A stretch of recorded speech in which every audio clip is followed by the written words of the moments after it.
ప్రభు అయిన యేసుక్రీస్తు వారి శుభనామంలో మీ అందరికీ వందనాలు, శుభములు తెలియజేస్తూ ఉన్నాను. నాన్న అందరూ బాగున్నారా? దేవుని మహాదయని బట్టి గడియలు, గంటలు, రోజులు, వారములు, నెలలు, సంవత్సరాలు గడిచిపోతూ ఉండగా దేవుని కృప మన ఎడల హెచ్చుగా చూపిస్తూ తన దయను మన మీద కుమ్మరిస్తూ మనలను సజీవ లెక్కలో చేరుస్తున్నటువంటి ఇంకనూ అవకాశమునిచ్చి మనము సరిచేసుకున్నటకు సరిచూసుకొని దేవుని కృపయందు సంపూర్ణలోటి సాగిపోయేటువంటి అవకాశమునిస్తున్న దేవాది దేవునికి మహిమ, ఘనత, ప్రభావంలో చెల్లించుదుముగాక. Amen, amen. ప్రియమైన దేవుని పిల్లలారా, ఈరోజు లేఖన భాగమును చదువుకొని దేవుని అత్యున్నతమైనటువంటి కృపను మనము అనుభవించుటకు గాను పరిశీలనతోనూ మనల్ని మనం తగ్గించుకొని దేవుని ప్రేమతోనూ మనము ముందుకు సాగిపోవుటకు ఈ లేఖన భాగం ద్వారా మనము బలపరచబడినట్లుగా సాగిపోవుదుముగాక. ఆమెన్. లేఖన భాగం చదువుకుందాము. మత్తయి గారు రాసిన సువార్త 28వ అధ్యాయము 19వ వాక్యం చదువుకుందాం. 28వ అధ్యాయము 19వ వాక్యమును చదువుకుందాం. కాబట్టి మీరు వెళ్ళి సమస్త జనులను శిష్యులనుగా చేయుడి. ప్రార్థన చేసుకుందాం. పరిశుద్ధుడైన తండ్రి, వందనాలనైనా కృపలో జ్ఞాపకం చేసుకుని మంచి సమయాన్ని మీరు మాకు ఇచ్చినందుకు వందనాలు.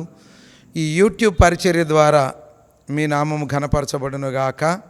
అనేక మంది నైనా రక్షణ మార్గంలోకి నడిపించబడుదురుగాక, మారు మనసు పొందుదురుగాక, బాప్తిస్మము తీసుకొందురుగాక. నాయనా మతములో కనుటకు కాకుండా ప్రభా నీ మార్గముతో నా నాయన నీ మార్గములో ప్రభువా మేమందరము సంపూర్ణుటకు సాగిపోయి గమ్యము చేర్చబడుటకు తండ్రి నీ కృపాసనం ఎద్దకు చేరుటకు మీరు మమ్మలను ధన్యులుగాను దీవెనకరంగాను ఆశీర్వాదకరంగా ఉంచమని కోరుకుంటూ మహిమ, ఘనత, ప్రభావాలు మీరు పొందుకొనమని మాతో మాట్లాడమని చదువుబడిన లేఖన భాగమును విరచి వడ్డించి సమృద్ధిగా పెట్టి సంతృప్తిపరచబడిన శక్తి నీలో ఉన్నది గనక మీ పాదాల చెంతకు తీసుకొస్తున్నాము తండ్రి.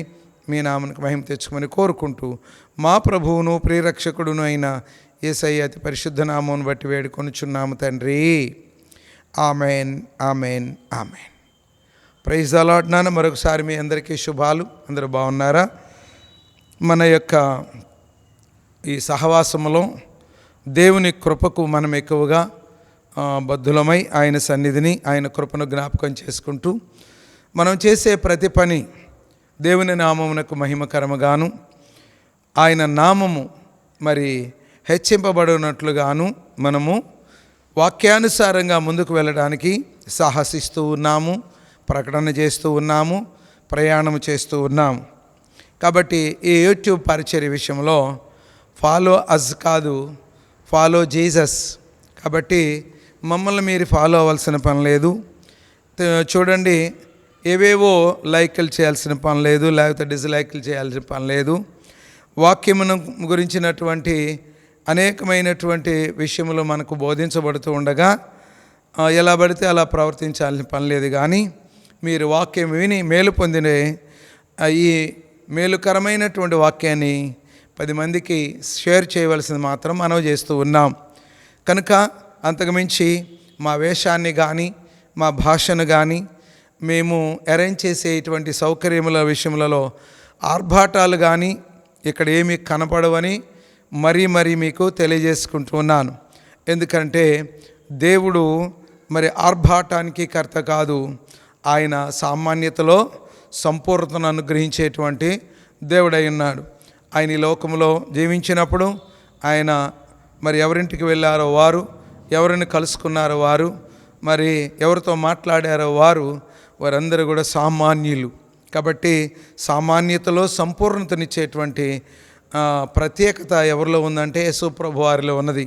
కనుక ఈ రోజుల్లో ఉంటున్నటువంటి ఆర్భాటాలకు మేము తప్పకుండా దూరంగా ఉంటామని మనవి చేస్తూ ఉన్నాము. ఆర్భాటాలలో ఆశీర్వాదం లేదు, ఆర్భాటాలలో ఆశీర్వాదం లేదు. తగ్గించుకునేటువంటి వారికి హెచ్చిస్తాడు దేవుడు, లోబడేటువంటి వారిని దీవిస్తాడు దేవుడు. కనుక మన ప్రతి విధంలోనూ, అన్ని విషయములలోనూ దేవుని నామం మహింపరచబడినట్లుగా మన ప్రవర్తనను సరిచూసుకుందుముగాక, సరి చేసుకుందుముగాక. ఆమెన్. చదవబడినటువంటి లేఖన భాగం 28వ అధ్యాయంలో, మీరు సర్వలోకమునకు వెళ్ళి సర్వ సృష్టికి సువార్తను ప్రకటించమని చెప్పిన తర్వాత, మీరు శిష్యులనుగా చేయండి. ఏం చేయాలి? మరొకసారి చదువునానా. కాబట్టి మీరు వెళ్ళి సమస్త జనులను శిష్యులనుగా చేయుడి, తండ్రి యొక్కయు కుమారుని యొక్కయు పరిశుద్ధాత్మ యొక్కయు నామములోనికి వారికి బాప్తిస్మం ఇచ్చుచు. ఈ రోజున మీ ముందు ఉంచుచున్నటువంటి, లేక మన ముందు దేవుడు ఉంచుచున్నటువంటి శ్రేష్టమైన లేఖన భాగం ఏంటంటే, మనం ఏం చేయాలి, మనము ఏమి చేయాలో దేవుడు తెలియజేస్తూ ఉన్నాడు. మీరు ఏం చేయాలి అనేటువంటిది. మొట్టమొదటిగా దేవునిలోనికి వచ్చినటువంటి మనము, దేవుని కృపను పొందుకుంటున్నటువంటి మనము అనేక ప్రాంతములకు మనం వెళ్ళి వస్తూ ఉంటాము. మరి చదువుకునే స్టూడెంట్స్ కానివ్వండి, మరి ఉద్యోగం చేసే పిల్లలు కానివ్వండి, వ్యాపారం చేసేటువంటి వారు కానివ్వండి, కూలి పని చేసేటువంటి వారు కానివ్వండి, ఇలాగ ఏ కోణంలో చూసినా మనం ఉదయం లేచిన దగ్గర నుంచి నిద్రకు ఉపక్రమించేటువంటి సమయం వరకు అనేక మందిని మనం కలుసుకుంటూ ఉంటాం. అయితే అనేక మందిని, అనేక భావాలు కలిగిన వారిని, అనేకమైనటువంటి స్వభావాలు కలిగినటువంటి వారిని కలుసుకుంటూ ఉంటాం. దేవునిని కలుసుకునేటువంటి పరిస్థితి చాలా తక్కువ. ఎందుకంటే మనం ఈ లోకంలో జీవిస్తున్నప్పుడు దేవునిని కలుసుకోవడానికి చాలా మనకు ఇబ్బంది అవుతుంది. కనుక దేవునికి ఇచ్చేటువంటి సమయం మనం ఎప్పుడైతే ఇస్తామో అప్పుడు మనము కలుసుకునేటువంటి వారికి మనం ఆశీర్వాదకరంగా ఉంటాం అన్నమాట. దేవునితో ఎప్పుడు మంచిగా సహవాసం చేస్తామో, దేవునికి దగ్గరగా ఎప్పుడైతే ఉంటామో అప్పుడు మన జీవితం కూడా అనేకులకు ఆశీర్వాదకరంగా ఉంటుంది. ఈ పాయింట్ని మీరు నోట్ చేసుకోవాల్సిందిగా మనవి చేస్తూ ఉన్నాను. కనుక ప్రియమైనటువంటి దేవుని పిల్లలారా, గుర్తుపెట్టుకోనండి, దేవునితో జీవించడము, దేవుని సన్నిధిలో జీవించడము, దేవుని సహవాసంలో జీవించడము, దేవునికి దగ్గరగా జీవించడము, వాక్యానికి దగ్గరగా జీవించడము ఎప్పుడైతే మనం నేర్చుకుంటామో మన జీవితం ఫలభరితంగా తీర్చిదిద్దబడుతుంది. అప్పుడు మనం కూడా ఈ సమాజంలో అనేక మందికి దీవెనకరంగా ఉంటాము. ఈ మాటను పదే పదే మీ ముందు ఉంచుటకు కారణం ఇది. కనుక మన జీవితము ఈ లోకములోనికి వచ్చిన తర్వాత ఇతరులకు ప్రయోజనకరముగా ఉండునుగాక. ఆమెన్. కాబట్టి మీరు అన్ని ప్రాంతములకు వెళ్ళి శిష్యులనుగా చేయండి. అంటే లోకములో ఉన్నటువంటి, పాపములో ఉన్నటువంటి, శాపములో ఉన్నటువంటి, దయ్యముల చేత పీడించబడుతున్నటువంటి, అనేకమైనటువంటి లోక ఆచారంలో కూరుకుపోయినటువంటి అనేక జనాంగమును మనం కలుసుకుంటున్నప్పుడు వారికి మన సాక్ష్యాన్ని, మన జీవిత అనుభవాన్ని, మన సంతోషాన్ని, ఆ సంతోషానికి కారణమైనటువంటి వెనుకున్నటువంటి దేవుణ్ణి మనము పరిచయం చేసే వారిని ఎలా చేయాలి? దేవునికి శిష్యులనుగా చేయాలి. ఆమెన్. మన భక్తులుగా చేసుకోవటం కాదు, మన శిష్యులుగా చేసుకోవటం కాదు. ఇవాళ చాలామంది సేవకులు చేస్తున్నటువంటి పని ఏంటంటే తన శిష్యులుగా చేసుకుంటున్నారు, కానీ దేవునికి శిష్యులనుగా వారిని సిద్ధపరచపోవటం చాలా దుఃఖకరమైనటువంటి విషయం.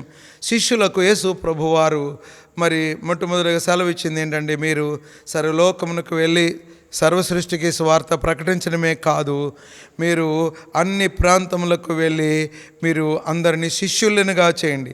అంటే మీ శిష్యులుగా చేసుకోవద్దు, నా శిష్యులనుగా చేయండి అని అక్కడ అర్థం. రెండవదిగా మనం చూసినట్లయితే మరి మత్తయి గారి సువార్తలోనే మరొక మాట 26 చదువుదాం. మీరు మత్తయి గారి సువార్తను తెరిచి ఉంచండి. నేను ఎప్పుడూ మీకు 2 చేతులు జోడించి చెప్తాను. వాక్యం వినేటప్పుడు, వాక్యం దగ్గరకు వచ్చినప్పుడు బైబిల్తో ఉండండి. చెప్తున్నటువంటి రిఫరెన్స్ను 1-2 సార్లు నేను చెప్తూ ఉంటాను, మీరు పరిశీలన చేయండి. ఏదో నేను చెప్పుకుంటూ వెళ్తాను, మీరు ఏదో విని వినకున్నట్టుగా కాదు.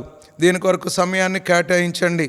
8 గంటల నుంచి ప్రతి బుధవారం ఈ యూట్యూబ్ కార్యక్రమం ఉంటుంది కనుక ఇందు విషయమై మీరు తీరిక చేసుకోనండి.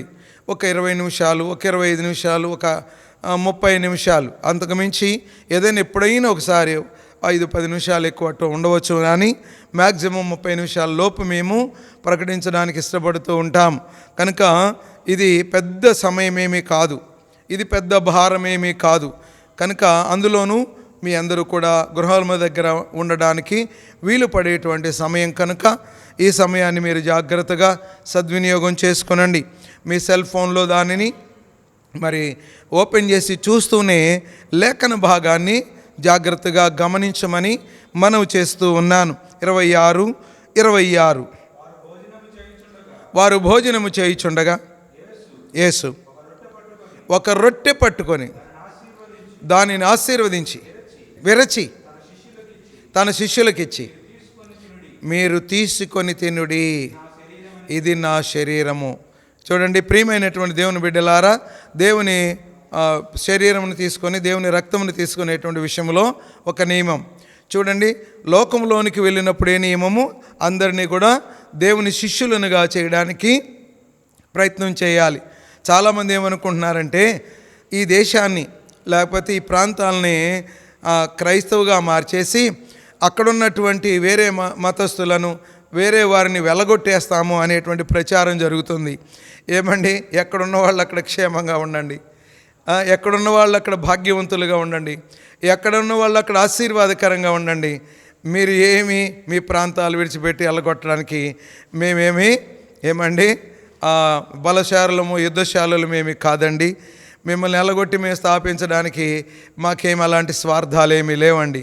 ఎందుకంటే మీరు పాపం నుండి విడుదల పొంది, శాపం నుండి విడుదల పొంది, దరిద్రపు జీవితం నుండి విడుదల పొంది, ఏంటంటే మరి త్రాగుడు నుండి విడుదల పొంది, పోలీస్ కేసుల నుండి విడుదల పొంది, అలాగనే ఆ యొక్క కోర్టుల చుట్టూ తిరగడం అనే దానికి నుండి విడుదల పొంది మనశ్శాంతిగా బ్రతకాలని, అన్నిటికంటే భయంకరంగా మన దేశాన్ని ఏలుతున్నటువంటి మూర్ఖపు ఆచారాలు, దరిద్రపు ఆచారాలు ఉన్నాయి. వాటి నుంచి బయటకు వచ్చి దేవుడు ఇచ్చేటువంటి కృపను పొందుకోవాలని తప్పితే మిమ్మల్ని దేవుని దగ్గరికి నడిపించడానికి వేరే ఏ స్వార్థం మాకు లేదండి. ఎందుకంటే మేము మేలు పొందాం, మేము రక్షణ పొందాం, మేము ఆశీర్వదించబడ్డాం, మేము స్వస్థపరచబడ్డాం, మేము కనికరించబడ్డాం. అలాగనే మీరు కూడా కనికరాన్ని పొందుకోవాలని ఆశపడుతున్నాం. ఒకప్పుడు మీలాంటి స్వభావం మేమును కలిగి ఉన్నటువంటి వారమే, మేమును అలా వ్యతిరేకించినటువంటి వారమే, మేమును అలా దూషించినటువంటి వారమే, మేమును అలాగా అబద్ధాలు కల్పించినటువంటి వారమే. కానీ నిజం అర్థమైన తర్వాత తెలుస్తుంది, అయ్యో అంతకాలాన్ని ఎందుకు పోగొట్టుకున్నామని. కాబట్టి మొట్టమొదటిగా మనం చేయవలసింది ఏంటంటే మీరు సువార్తను ప్రకటించండి, తర్వాత అందరినీ శిష్యులనుగా చేయండి. రెండవది, మీరు ప్రభు శరీరం ప్రభు రక్తం తీసుకున్నప్పుడు ఎలా ఉండాలి? మరొకసారి చదువునానా.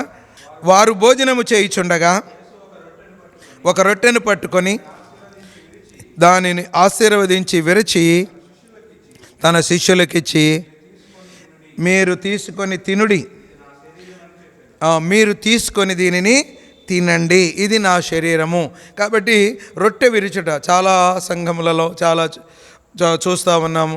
ప్రభు శరీరం రక్తం తీసుకోవడం లేదు. ఇది దేవుడిచ్చినటువంటి ఒక చక్కని నడిపింపు. దీనిని ఆరాధన అని అంటాం. చూడండి, ఆరాధన అంటే ఎగురుకుంటూ గంతులు వేసుకుంటూ పిచ్చి పిచ్చి దావీదు వల్లనే వాయిస్తూ పిచ్చి పిచ్చి పాటలు పాడుతూ పదాలు బైబిల్ సంబంధమైన పదాలే కానీ భయంకరమైన రాగాలు, సినిమా సంబంధమైన, రోత సంబంధమైన, క్లబ్ సంబంధమైన, పబ్ సంబంధమైన వాతావరణాలు కల్పించి, అక్కడ అలాంటి లైటింగ్లు కల్పించి, అక్కడ అలాంటి వాతావరణం కల్పించి, అక్కడ భయంకరమైనటువంటి ఆ రాగాలు కల్పించి, ఆ భయంకరమైన వాయిద్యాలు కల్పించి యువతను పాడు చేస్తున్న ఈ రోజుల్లో దయచేసి మీకు మనవి చేస్తూ ఉన్నామండి. ఒక్కసారి ఆలోచించండి. ప్రభు శరీరమును ఆయన రక్తమును మరి మనం తీసుకున్నాం. ఎందుకంటే నేను వచ్చు పర్యంతము దీనిని మీరు చేస్తూ ఉండమని ప్రభువారు ఆజ్ఞాపించారు. అటు ఆజ్ఞను నెరవేర్చుదుముగాక. ఆమేన్. దేవుడు మీకు తోడైండు. 41 ఇక్కడే 41 కూడా చదువునానా. 41వ వచనం, మీరు శోధనలో ప్రవేశించకుండానట్లు మెలకువగా ఉండి ప్రార్థన చేయుడి. ఈరోజు సబ్జెక్ట్ మీకు అర్థమైంది అనుకుంటాను. ప్రభువారు చెప్తున్న మాట మీరు చేయవలసినవి అంటే ఇప్పుడు మనం ఆపాదించుకుందాం. మనము చేయవలసిందేంటి, మన కర్తవ్యం ఏంటి? రక్షించబడిన, ప్రభువులోనికి వచ్చిన, దేవుని కృపను పొందుకున్న, బాప్తిస్మము పొందుకున్న, బైబిల్ చదువుతున్న, మందిరానికి నడిపించబడుతున్న, సహవాసం కలిగి ఉన్నటువంటి మనం ఏమి చేయాలి? మనం ఏం చేయాలి? ఒకటి, అందరికీ స్వార్థ ప్రకటిస్తూ శిష్యులనుగా దేవుని కొరకు సిద్ధపరచాలి. రెండవది, ప్రభు శరీరమును తీసుకొని ప్రభు రక్తమును తీసుకోవాలి. ఇది నా శరీరము ఏంటండి, చిందించబడుతున్నటువంటి రక్తం ఏమండి, పాప క్రయధనముగా. కాబట్టి నేను వచ్చు ప్రయత్నం మీరు దీన్ని చేస్తూ ఉండండి. మూడవది మనం ఏంటి చెప్పండి, మీరు శోధనలో ప్రవేశించకుండానట్లుగా మెలకువగా ఉండి ఏం చేయాలి? ప్రార్థన చేయాలి. ఇది చాలా ప్రాముఖ్యమైనటువంటి విషయం అండి. ప్రార్థన చేస్తున్నారా? మీ గృహాల్లో మరి డోర్స్ కంటించుకునే రీతిగా ప్రింట్ వేసి ఇచ్చాం ఒక 7-8 సంవత్సరాల క్రితం. మీరు ఈరోజు మీరు ప్రార్థన చేశారా? ఈరోజు మీరు బైబిల్ చదివారా? ఇది చాలా ప్రాముఖ్యమైనటువంటి విషయం. నాన్న ఇక్కడే ఇదే అధ్యాయంలో 64వ వచనం కూడా చదువుకుందాం. ఇది మొదలుకొని మనుష్య కుమారుడు సర్వశక్తుని కుడి పార్శ్వమున కూర్చుండటయో, ఆకాశ మేఘారుడై వచ్చుటయో మీరు చూతురని చెప్పగా. చూడండి, మనం దేవుని మహిమను చూస్తాం, దేవుని సన్నిధిని చూస్తాం, దేవుని కృపను చూస్తాం, దేవుని యొక్క మరి కార్యములను చూస్తాం, దేవుని యొక్క మహిమను మనం చూస్తాం. కనుక ఎప్పుడు చూస్తాము? మనం ఆయన కార్యములను నెరవేర్చినప్పుడు. మీరేం చేయాలి అని దేవుడు చెప్తున్నాడు కనుక అవి మనం చేసినప్పుడు వాటిని మనము చూడగలుగుతామన్నమాట. మరొక మాట మత్తయి సువార్తలోనే ఈరోజు మన లేఖన భాగం 25:35. 25:35 నేను ఆకలిగా ఉన్నాను, మీరు నాకు భోజనం పెట్టారు, దప్పికొంటిని, దాహమిచ్చారు, పరదేశిన ఇంటిని నన్ను చేర్చుకున్నారు, దిగంబరిన ఇంటిని నాకు బట్టలు ఇచ్చేతిరి, రోగిన ఇంటిని నన్ను చూడవచ్చేతిరి, చెరసాలలో ఉంటిని నా ఇద్దరికి వచ్చి. దేవుని స్తోత్రం కలుగును గాక. ఏంటంటే మనం ఏం చేయాలి? మనం చేయవలసినటువంటి పనులు ఇందులో. అంటే దేవుడు దిగంబరి ఉన్నాడనా? దేవునికి అవసరం ఉందనా? దేవునికి అవసరతలన్నీ ఉన్నాయనా? లేదు. అక్కడ ఇలాంటి వాతావరణం కలిగిన బిడ్డలు చాలామంది ఉన్నారని, ఇలాంటి వాతావరణం కలిగిన పిల్లలు అనేక మంది ఉన్నారని అర్థం అన్నమాట. ఎన్ని ఉన్నాయి అక్కడ మనం చూసినట్లయితే 35వ వచనంలో ఆకలి ఉంటే భోజనం పెట్టారు, దప్పిగా ఉంటే దాహం ఇచ్చారు, పరదేశినై ఉంటే చేర్చుకున్నారు, దిగంబరిని ఉంటే బట్టలు ఇచ్చారు, రోగినై ఉంటే నన్ను చూడవచ్చారు, చెరసాలలో ఉంటే నా దగ్గరకు వచ్చిద్దరని చెప్పును. దేవుని స్తోత్రము కలుగునుగాక. కనుక ప్రియమైన పిల్లలారా, చెరసాలలో ఉన్నవారికి, అలాగనే ఆకలితో ఉన్నవారికి, దప్పికతో ఉన్నటువంటి వారికి, అవసరతలో ఉన్నటువంటి వారికి మనం ఏం చేయాలి? వెళ్ళి వారి అవసరతల విషయంలో మనం చేయగలిగింది చేయాలన్నమాట. ఇవి ఎలా భూలోకంలో ఏదైనా ఇతరులకు తమ స్వాస్థ్యంతో, తమ కష్టముతో మరి ఖర్చు పెట్టి ప్రేమను ప్రకటిస్తున్నటువంటి సమాజం ఏదన్నా ఉందంటే అది క్రైస్తవ సమాజమే. తర్వాత నేర్చుకున్నారు మిగతా వాళ్ళు.